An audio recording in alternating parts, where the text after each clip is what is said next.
tirada dadka Mongolia waxaa lagu qiyaasay 3 milyan oo kaliya.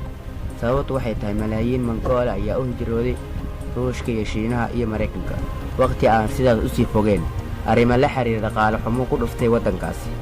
Mongolia waa dalka kaliya caalamka tirada fardaha ay ka badan yihiin tirada dadka.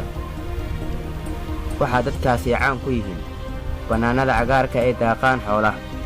waxaa Mongolia looga hadlaa luqad lagu magacaabo Banhalha. waxaa lagu qoraa xuruufta Salafiga oo ah xuruufta lagu qoro Ruushka iyo midka Ukrainka. weerarkii labaad ee rasmiga ah ay qaadaan oo dhul cusub ay ku qaadaan. weerarkooda rasmiga ah waxaa loogu talagalay inuu hogaamiyo ciidan wato nin la yiraahdo Batu Churchill baa dhalay. yani Batu waxa awow u ah Genghis Khan.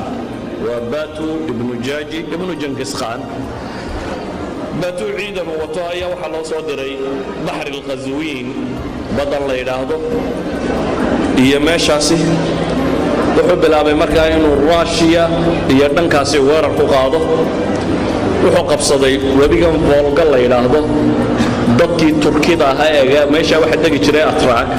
dadkii Turkida ahaa ee webiga Volga la yiraahdo ayuu wada qabsaday. kor buu sii socday 635 ayuu weerar ku bilaabay markaa Russia. caalamul islaami xageedii markaa way soo jeesan ciidanka weyn waxa loo jeediyay xagaasi. Russia ayuu dagaal ku bilaabay. Russia magaalooyinkii waaweynayda ay lahayd oo dhan bay xabad u jiideen. waxay qabsadeen magaalo Riidan la yiraahdo.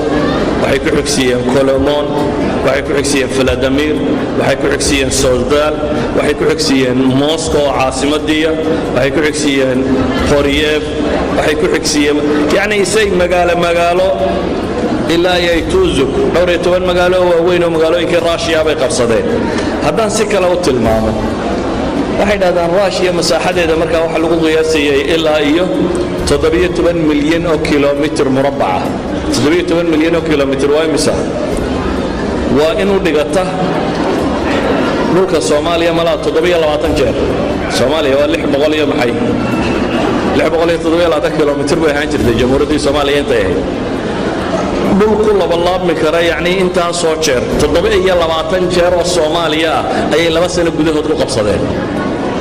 waxaa qiyaastaa dhul baaxadiisu Soomaaliya 720 jeer tahay oo 2 sano gudahood ciidan maray.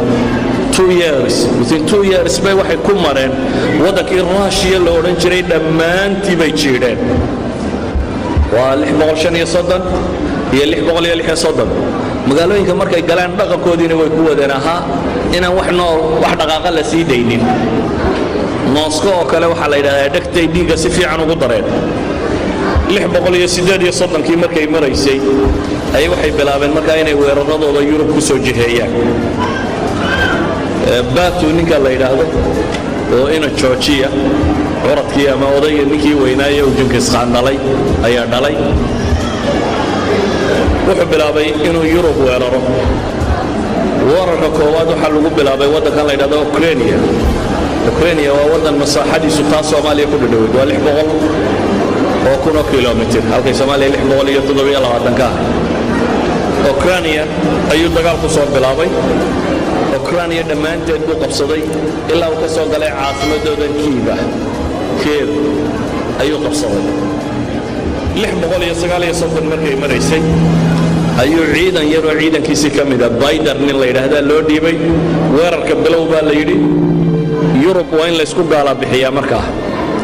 weerar buu ku qaaday markaa Polandiiska markii weerarka lagu soo qaaday ayay Polandiisku waxay bariyeen Jarmalku inuu caawiyo. boqorkoodii Henry Duck uu ka talin jiray Germany ayaa soo kaalmeeyay. Poland iyo Jarmalku oo is wata ciidan ay wataan bay dagaalka ku soo galeen. Tataarkii baa la kulmay. si fudud ayaa iyagana looga takhalusay. Polandna way qabsadeen. Poland markay marayaan ayay hoos u soo dhaadhaceen. dabeetana Hungary waddankan la yiraahdo ayay weerarka ku soo bilaabeen. Hungary-na si fudud bay uga takhaluseen. dhammaanteed ayayna gacanta ku dhigeen. waa laga sii socday. Slovakia ayaa iyana cagta la mariyay. waxaad moodaa Slovakia markay ka soo baxeen horay u socdeen Croatia cagta mariyeen ilaa ay ka gaadheen badan maxaa la yiraahdaa al-bahr al-adriyati talyaaniga dhinaciisa badan ku taala ilaa halka ay ka soo gaadheen qiyaas ninka Russia ka soo bilaabay ee Russia oo dhan qabsaday ee haddana Yurubtii bari ka soo bilaabay ee Poland iyo Ukraine iyo Hungary iyo Slovakia dhulkaas oo dhan soo qabsaday ee jooga talyaaniga dhinaciisa waxa ka dhiman Yurub markaasi afartii dawladood ee waaweyn oo bawxaday oo waqtiga ahaa maxay namsa Austria iyo Almaaniya Faransiiska talyaaniga iyo Britaniya intaas ka hadhay inta kala cagtay soo mariyeen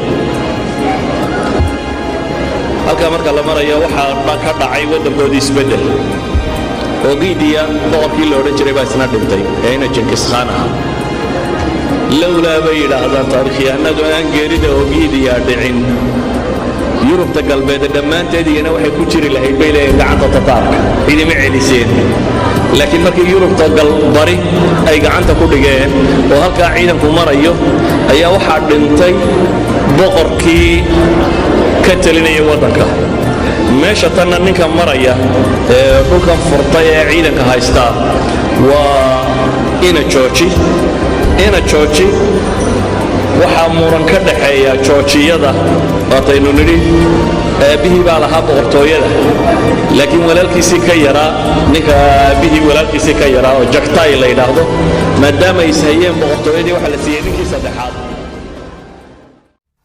soo saaraha barnaamijkani talintiisa waa Mr. Suhaib Al-Warsame